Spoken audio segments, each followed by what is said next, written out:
You got it? Yeah.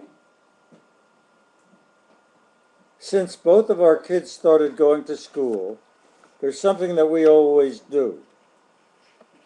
We write their excuses for absence in rhyme. Unusual maybe, but true. Their viruses, poxes, and fevers and germs we apologize for in poetical terms. Our subjects are sneezes and colds and sore throats. You've got the picture. Here are the notes. Holly had a stomachache from eating too much birthday cake. She learned a lesson, yes indeed, the subject, fundamental greed. Specifically, for what it's worth, don't over-celebrate your birth. Instead of learning ABCs, she stayed at home to cough and sneeze, which led to a far worse disease, an overdose of the TVs. If you bought Holly Frank on Monday, it would have been shrewd of you. She opened at 98.5 and closed at 102. Roger had a virus, but now he's feeling stronger. We're glad he's back in school, for we could stand him here no longer. A well-timed temperature elevation added a day to his Christmas vacation.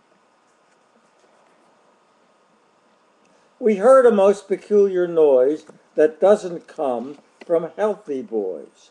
It was, to say the least, bizarre, as if he'd swallowed up a car, and it was sitting on his chest, an automotive indigest. The doctor found what made him honk. He had an itis in his bronch.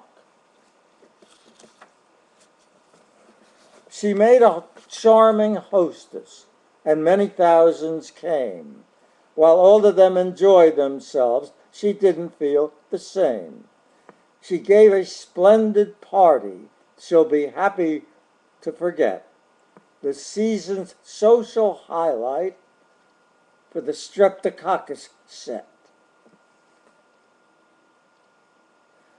Tonsils are organs I don't understand. It's certain their physical function was planned. Anatomically speaking, whatever their chore, I'd like to be told it. What are the things for? Now, if I were a child, it would logically follow that one can't go to school when one hardly can swallow. So maybe the reason for tonsils' invention is an unplanned vacation with special attention. The tonsils we discussed before, we're glad to say, are gone. She lost the battle, won the war, and lighter carries on. There are some things we lose in life that really are no loss. 3 cheers for modern medicine and another for Blue Cross. Her eyes, she woke one day to find, were patriotically inclined. The irises were blue, the best, while white, till now, made up the rest. On Wednesday last, till we saw instead what had been white was also red. We didn't cheer or shout hooray, but Holly had a holiday. His toothache started there in school. You sent him home for dental care. And now you want a note from here, explaining an occurrence there.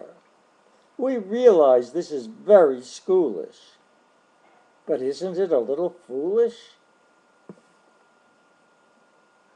Roger plays in the Little League, a center fielding star.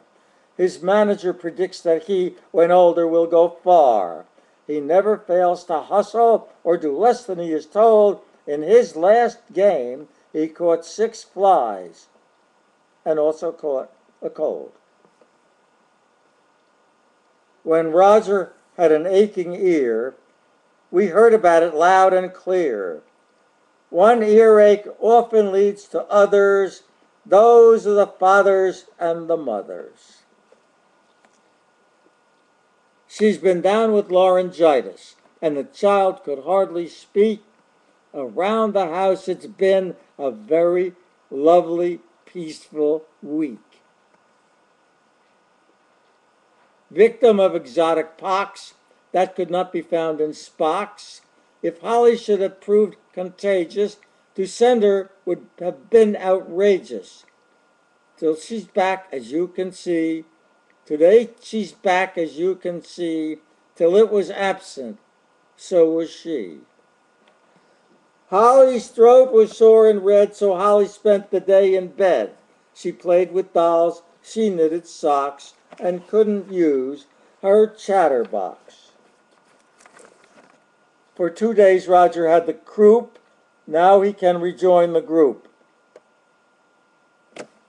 Roger Frank on one knee went down upon the Frank cement. When he rose, the knee was swelling. From the other end came yelling. An hour passed. By then the knee had swollen up quite handsomely, since bigger trouble no one wished. He was with promptness pediatrician. Good Barry Lawton, RMD, said, "Go back home and soak the knee." And then, on looking in his file, declared, "I see it's quite a while since you were here. It's time that you had booster shots. You're overdue." That's what he got. His fever soared. Are parents ever really bored? That was the kind of ricochet which made him absent yesterday. Holly had a nasty cold, which kept her out of class. A box of tissues worth of cold, the easy kind to pass. Although she might have made the grade, we really thought it best to fight the cold at home until she got it off her chest. Remember, Roger, way back when? It looks like here we go again with those obligatory notes describing colds or scratchy throats or other types of small travail. It's really very dreary mail that you receive to start your days, these medical communiques you get from fathers and from mothers. You must feel like the Mayo brothers. Like an unsuccessful pirate, his tale is briefly told. The only thing his chest contained was a very heavy cold. Roger Frank, as the French would say, was feeling just a bit malay. He had a cold that would not allay. It just kept getting croupier. She did not have to enter a contest or send a question in or write in 25 words or less or however those things begin. She did not have to tear off a box top. She did not have to make up a rhyme. But Holly last week won a case of the mumps, and it didn't cost a dime.